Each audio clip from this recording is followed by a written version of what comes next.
These are my thoughts on the 4 types of buyers when selling a home in probate or a trust.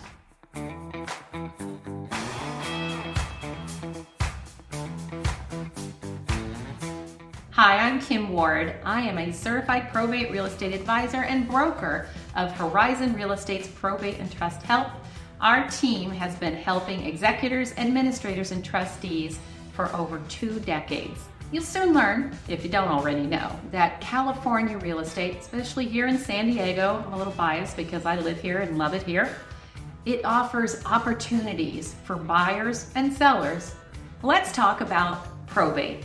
It's a specific niche where someone has passed away and their loved one, typically, sometimes a friend, I guess a friend can be a loved one also, is now responsible for their home that is in probate and needs to be prepared, marketed, and sold. And the person in charge is the administrator or an executor.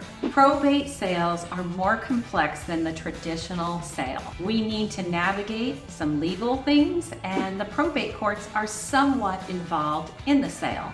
And of course, there's beneficiaries of the loved one that would receive the proceeds from the sale of the loved one's home. So let's talk about the 4 different types of buyers that an executor or an administrator could expect when selling a home in probate. First, you have the fix and flippers. These are typically seasoned investors who buy properties that are in poor condition, have a lot of deferred maintenance, and they purchase it for less than market value of a traditional home that would be in move-in ready condition, and they invest funds in it and time and take the risk to fix the property up and flip it, meaning put it back on the market and sell to most likely a traditional buyer. And of course, they're doing this for a profit, so they sell for a profit.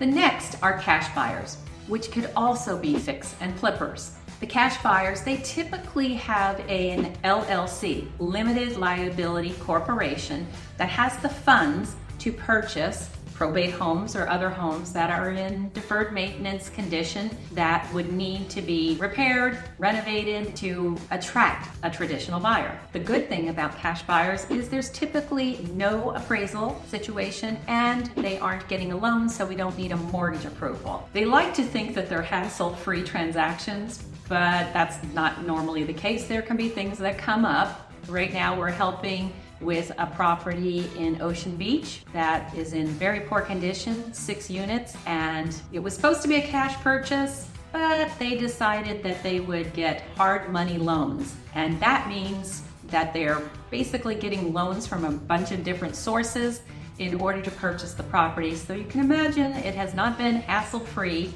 especially for me. Of course, they're offering a much lower price, just like the fix and flippers. Next is traditional buyers. These are typically first-time buyers, move-up buyers, or sometimes people that are downsizing. They typically purchase these homes to be their own personal residence, not to rent them out as an investment. And sometimes probate homes can present affordable situations for these buyers because a lot of the time they may not be up to today's standards of what buyers really want, meaning that they may need an updated kitchen.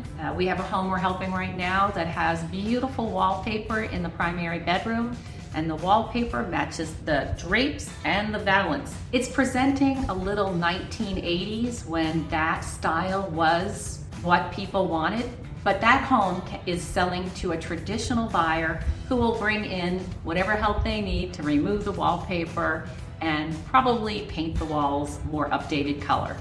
We're just finishing helping one of our sellers that this is our 3rd time that we've helped them.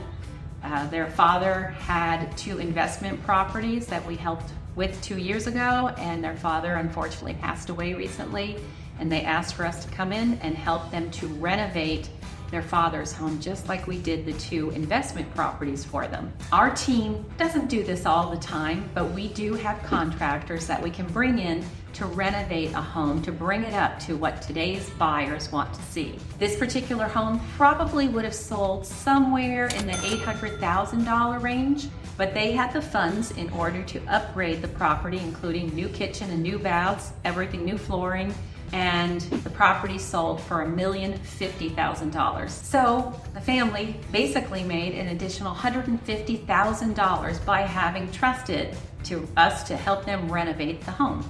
And the fourth type of buyer is rental property investors. These are people that are purchasing homes in order to put them into their rental portfolio as an investment. They're typically interested in long-term investing in a property and providing a home as a rental to other people. Much of the time, this is less specialized than fixer flippers. These are people that will put 20% down and get a mortgage and then own the property as an investment property.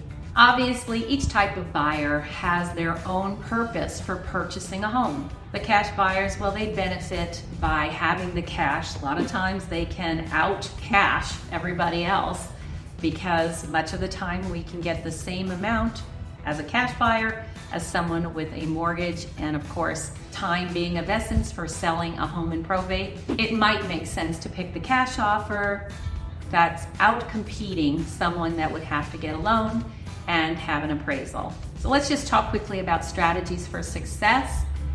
Once it is determined the kind of buyer that would most likely purchase your loved one's home, then you need to put a strategy in place with your real estate professional to actually present the property as best as possible for whoever you determine your buyer is going to be. Thank you for watching. Please like, comment, subscribe so that YouTube will share this video with others just like you who could use this information. See you next week.